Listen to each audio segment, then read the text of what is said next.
for your mind, indie for your spirit. It's wild radio, so you know you gon' hear it. Whether you like to spit it or you just wanna feel it. Forever indie, baby, and you know we got the spirit. Indie for your mind, indie for your spirit. Indie for your mind, indie for your spirit. Indie for your mind, indie for your spirit. Indie media for the indie spirit on Wild Radio.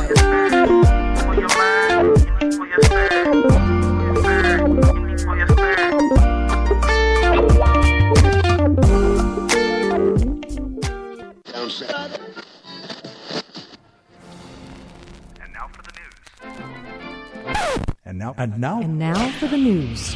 Indie. Album release, single release, Performances, News. events on Indie News. Indie.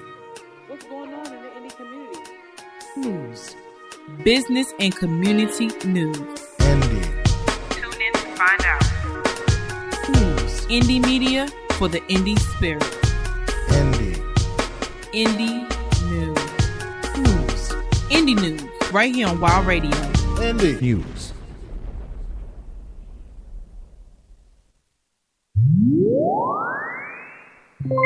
Rock me baby, rock me baby, me baby, rock me baby, rock me baby, me baby, rock me baby, rock me baby, me baby, rock me baby, rock me baby, me baby, rock me baby, rock me baby, rock me baby, rock me baby, rock me baby, rock me baby, rock me baby, rock me baby.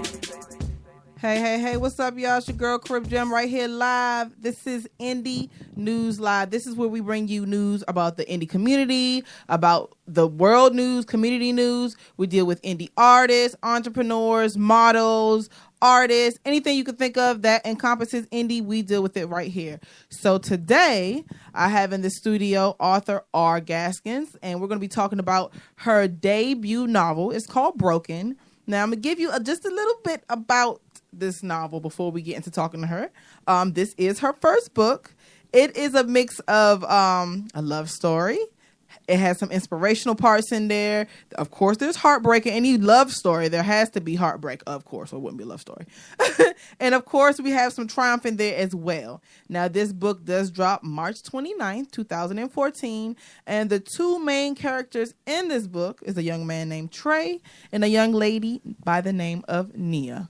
But without further ado, right now, I want to introduce to you our guest, indie author, R. Gaskins. How are you? I'm good. Glad for you to be here. Thank you. I can't wait to talk to you more about this book because I've heard, I'm not heard, but I've heard a lot of good things. Our affiliate, Opal Book Publishing, we get some exclusives on some things. Good. So Corinthia, she hit me up a while ago, close to the time where you got signed and everything, and she said, "Hey, it's an author that I'm coming out with. I gotta get her on the station.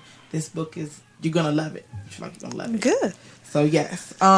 But introduce yourself to our listeners and tell us a little bit about where you were born and raised and how you got into writing, become the indie author. I was born in D.C. Grew up in Southeast. I went to D.C. public schools. I graduated from Eastern High School.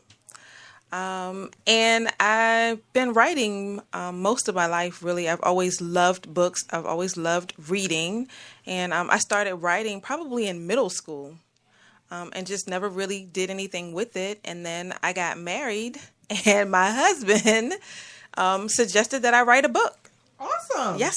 Did he know about your previous? Well, I used to write him letters a lot when we were dating, and I guess they were inspiring. So that's awesome to have that support, though. It is. He's very Shout supportive. Out to your husband. Yes. His name is Terrence. Shout out to you, Terrence. Thanks for supporting your lovely wife. We really appreciate that. You're a strong black man like you. Yes. Now tell us a little bit about this book and kind of what was the process of how you put this book together. Okay, so Broken is about, it's a love story, and it's about two young people who get together. They have the same goals and desires in life, but they come from two different places.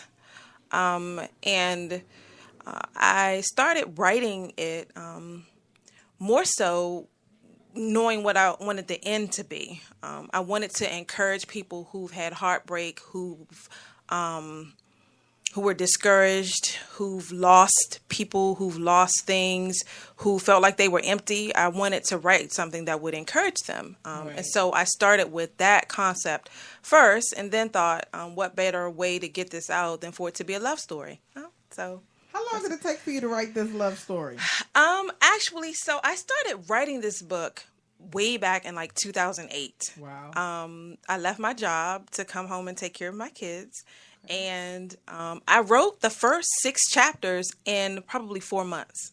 Okay, from what I know about writing, that's good. That's pretty good. that's fast. Yeah, I did. And then I kind of just put it to the side and didn't write anymore for probably 2 years. Wow. And my husband again came in one day and said, "Where's your book?" And I'm like, "It's on the laptop." And he said, "Well, you should finish it." So I got it back out and finished it. Thanks, hubby. Yes. And finished it.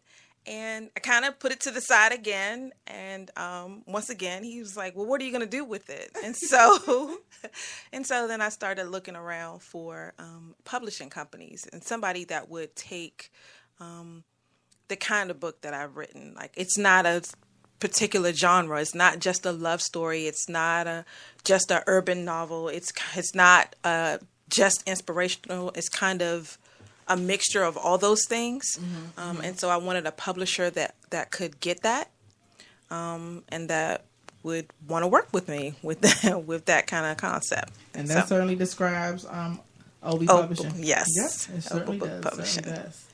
Okay, now give us a little bit of a rundown on the characters in the book. I mentioned earlier that 2 of the main characters were Trey and Nia. And of course, you guys have to guess that those are the ones that fall in love, of course. Right.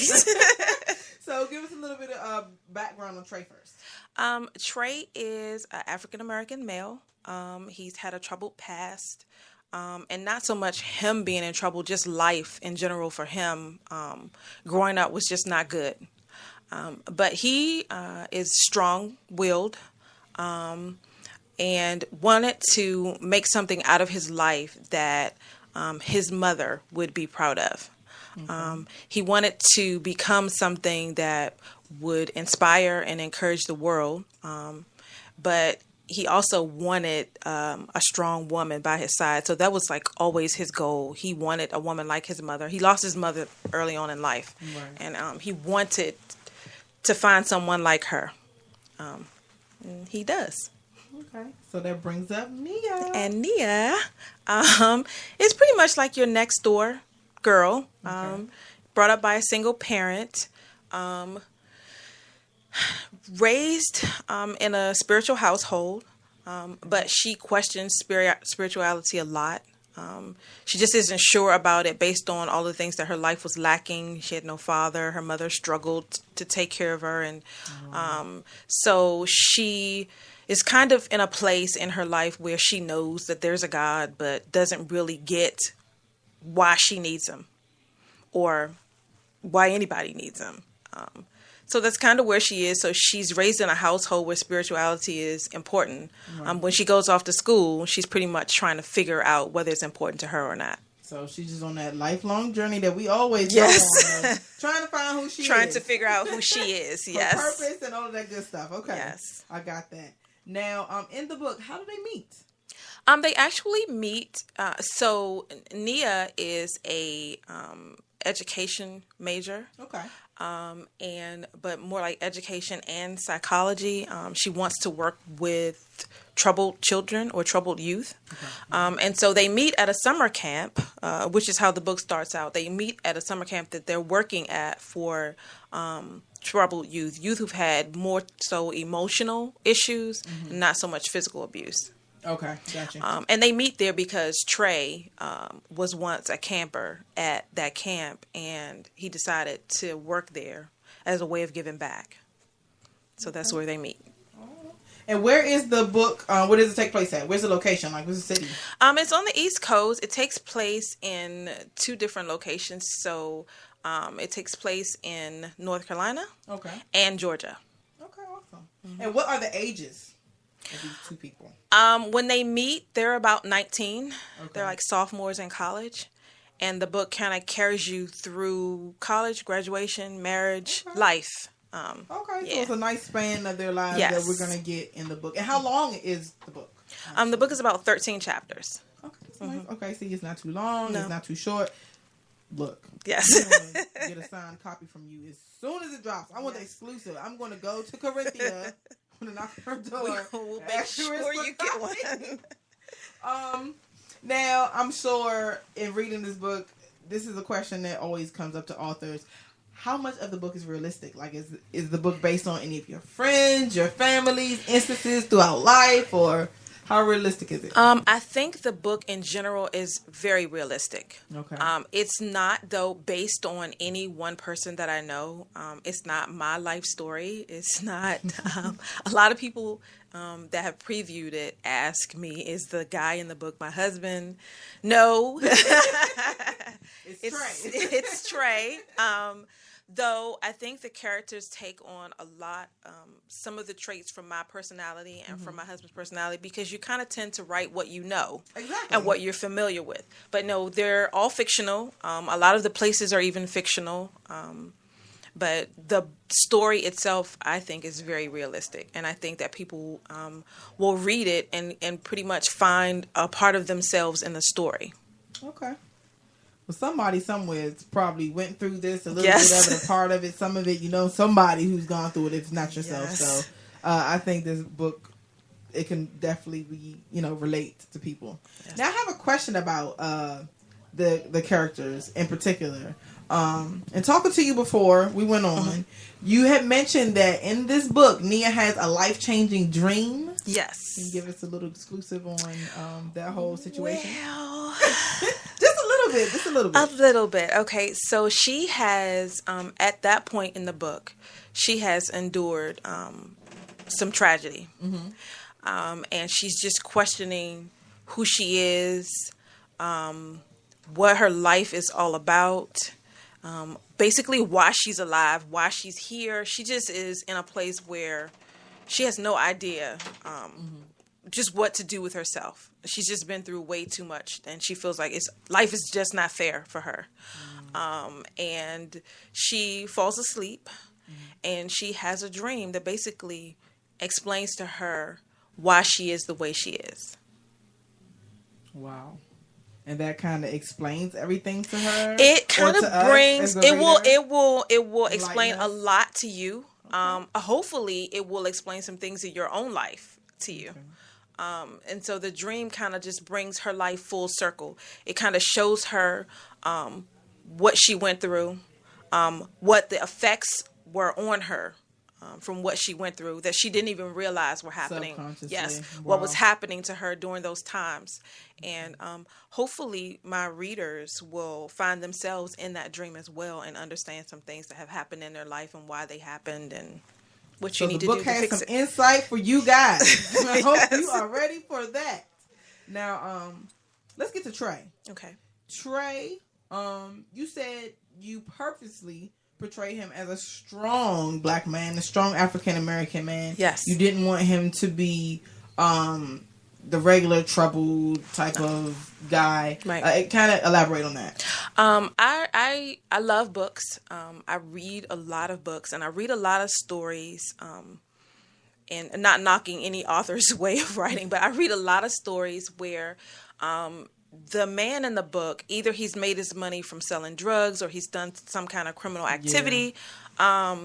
He's got to beat up his girlfriend. He's not faithful. I mean, he's just a guy you hate in the book. You hate him. Right. And so I wanted to write a male character that basically my female readers would love. Somebody that you could picture. And that you would respect, and that the male readers would respect him. And so that was my whole thought process in writing his character. I just wanted him to be a strong male. I wanted him to be hardworking. I wanted him to really be a character that treated the woman in his life like you should treat her. A good role model, respectable. Yes, the way it's supposed to be. Let me ask you, what was the hardest part of writing the book, actually? The hardest part? I think the hardest part in writing it was the ending and making sure that the point that I really wanted to get across was clear. Okay. I think that was, I knew what I wanted to say, but in tying the whole story together and making sure that that point was clear, I think that was the hardest thing. But I think I did it. Look, I'm going to find out if you did it. I'm going to let you know. We're definitely going to see. Now, to get kind of off of the book and to talk about, to ask you some personal things. Okay. Who is your favorite author? That's what we want to know. And what do you really like about whoever your favorite author is? What do you really like about their work? What sticks out to you? Okay, so my answer is probably going to be surprising to you. Okay. So I would think that my favorite author actually would be God. Because I love the Bible. I love the stories. I love what you get from it. And I don't think anyone has been able to tell a story the way the Bible does. I don't think so either. So I would say that God would be my favorite author first. And the Bible would be my favorite book. Just because I think it encompasses everything. And then, I love all books. So I've read everybody from Terry McMillan. I've read The Coldest Winter Ever. I've read, I love Kimberly Lawson Roby. Okay. Yeah. Now, what advice, since you've gone through this first book, and you know everything you do first is kind of, it's a process. You're learning, you're growing, it's ups and downs. Do you have any advice for other writers that are starting on their first book? I do. Any tips? I would just say, write. Keep writing. Like, don't stop. Don't get discouraged in your writing. Be open to criticisms, but don't let it discourage you. Right. Somebody out there will read what you write. I would say that be true to yourself. Like, don't change who you are to fit in anybody else's mold. That is important, I think, to write the way you want to write, to say what you want to say, and to do that knowing that, you know, your voice is important. And there will be somebody that listens. Yes. They're listening right now. Do you actually have anything specific you want to say to your readers? Sure. I wrote Broken, hoping that it would be a book that would touch my readers' hearts. not just something that you open up and read and close and think, oh yeah, that was a pretty good book, but that it would be a story that sticks with you, and that the message in it would be clear, and that it would be one that hopefully would change something in your life for the better. Okay. That you would have learned something from it. I want to say I can see that, but I haven't read the book, but I understand what you're saying. Yes. I definitely understand what you're saying. For instance, if you come to a certain situation in your life and you could think back to the book and say, hey, you know what? This, just thinking about back to the book, that helps have a positive influence on whatever the situation or the choice. Yes. I hope that it will be something that sticks out in your spirit as encouragement. Yes. Absolutely. Love it. Now I'm going to ask you a more personal question before we wrap up. Okay. Tell us your biggest pet peeve. My biggest pet peeve, as it pertains to writing or just in life in general. Anything. I hate dirt. I wish you guys could have seen it in her face. I should have done some type of Instagram video for that 14 seconds, even though it didn't last that long. Yes, I hate anything dirty. Okay. So that probably is my biggest pet peeve. Are you a quote unquote neat freak? A little bit. Okay, a little bit. Look, when neat freaks say a little bit, that's all the way. There's no little bit of a little bit. I just hate anything dirty. I don't like dirt. I understand that though. I do. I can kind of deal with mess sometimes, but not dirt. No, I got dirt. I totally get it. Now, definitely plug your Twitter. Plug any of your sites, website, Facebook. Where can they find you? Any social media? How can they find you? Well, I'm on Facebook as author R. Gaskins. Okay. Like my Facebook page, and I'm also on Twitter at author R. Gaskins. Okay. Yep. And again, the book is called Broken. It drops March 29th. You have to read up on Trey and Nia, see how they get together. Yes. And we gotta have you back on. Yes, sure. After your book drops, we got to have you back on. Maybe we can do like a book reading. Sure. Read a page or two or a chapter. I don't know about a chapter. I don't know how you feel about that. But just do like a live reading or something. Sure. I think that would be very nice. I would love to. Awesome. Thank you so much for joining us. Thank you for having me. Keep us updated. Shout out to Opal Book Publishing, OB Publishing. Yes. For having Miss Gaskins on. And Rita. I'm sorry. I do Miss and Mr. and Sir and Madam. Sorry for having Rita on. We thank you very much. And of course, if you're listening to this right now, this is Indie News Live with your girl Caribgem. And we're going to take this out with some great indie music. And let's see here. I think we're going to get into some... Let's play some Empress. This is Love is Like a Loaded Gun right here on Wild Radio, Indie News Live.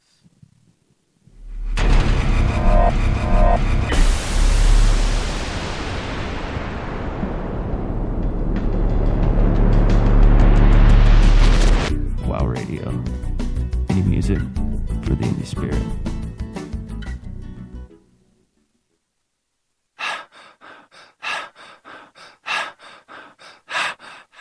Pocket full of shells, rage against my machine. I'm looking out for self.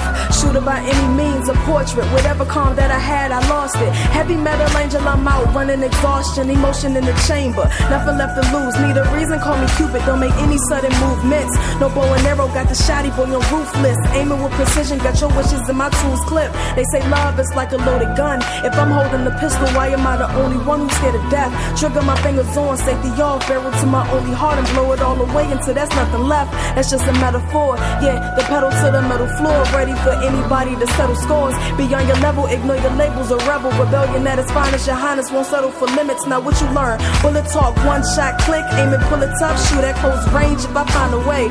The lonely won't be safe, never run. Can't see me at your best, I'm taking turns on my off day. So when you see me, watch the tool spray. See the red hood hover over my face, targets on your heart. Whatever's heavy in the dark shall be told. The lover stories unfold, screaming Happy Valentine's Day.